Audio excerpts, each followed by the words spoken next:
Hi, this is Bridget with Healthcare Informatics.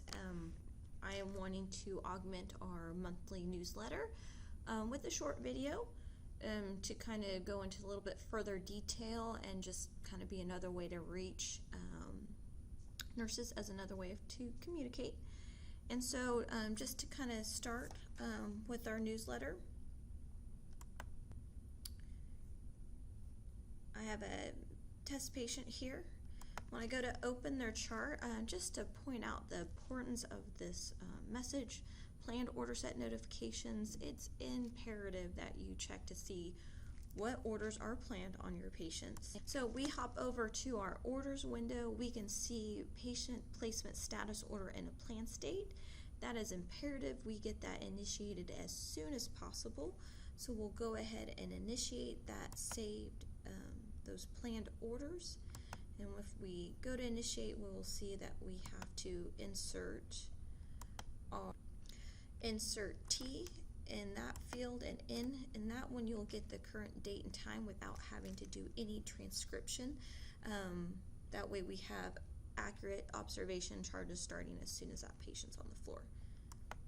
Just wanted to remind people working night shift that there is a Cerner Citrix issue where they were getting locked out around 2 a.m. in the morning.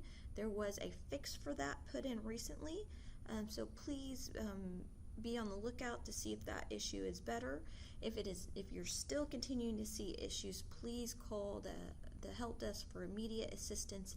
If it's something that's not urgent and can wait till the next business day, please contact your informatics specialists. Next topic. So just wanted to go into the difference between signed versus saved. So just wanted to give everybody kind of a review of the difference between signing and saving. So if I go to add a note, you notice there's the options to sign and save.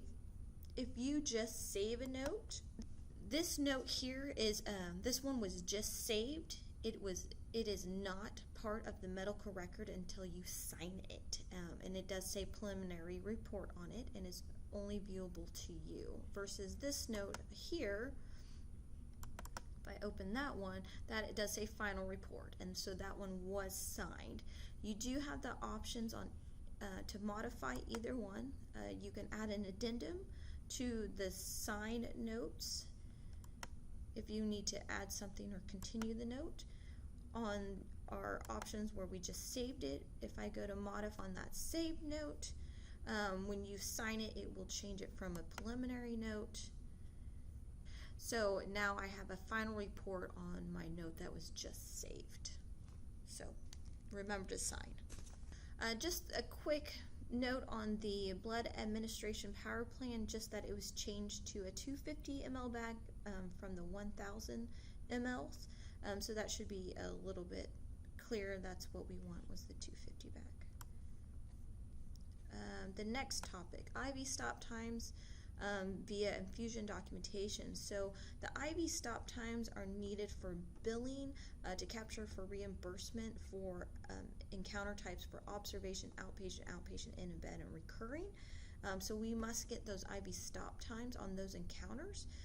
If you have the electronic version of this newsletter, you can click here to get the actual job aid with some frequently asked questions that kind of help explain it a little bit more.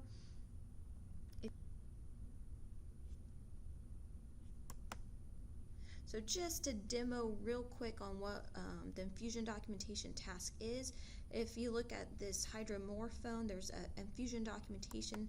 If I select that, it's going to pre-fill out my start and stop time, even though this is an IV push.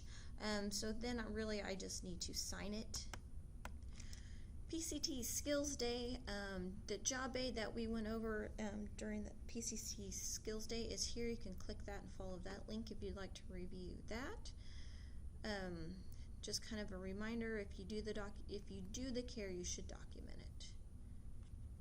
Patient education, it was identified as a risk to have all nurses being able to access and create and delete public custom education. Jump to our orders again for radiology and our update on no lab order comments. So on our lab orders, there was a orders comment. A lot of physicians use that for call parameters, as far as, call me today's BMP, call if potassium is greater than 5. So those will be dithered out on the ordables for the laboratory tests. So expect to see, when this does go live, we don't have an exact date yet, but it's coming. But do expect to see more communication orders for call parameters regarding lab, just to make sure that those get cleaned up. If it's a one-time communication order, those need to be completed versus something that's ongoing, just to make sure everybody knows where to look for that information. Chest x-rays or any diagnostic x-rays, if you are using the reason for exam as other, when you go to sign those orders, you will be getting a reason for exam alert, and you cannot proceed if you use the other. You must enter a reason for exam, or you'll continue to get that alert until you correct it. So just to re-educate some things that were in last month's education, just want to stress the activity on all your lines and devices. NIH palliative care study, it's slated to start August 17th, just to kind of collect data. If you see this documentation required warning, go ahead and select document and fill this small form out, so we can collect the data for this palliative care study. Last point would just be to contact us. Here's our email and the units that we're assigned to, and please, we're as a resource for any unit at any time. Just try to get in contact with us. Thank you so much.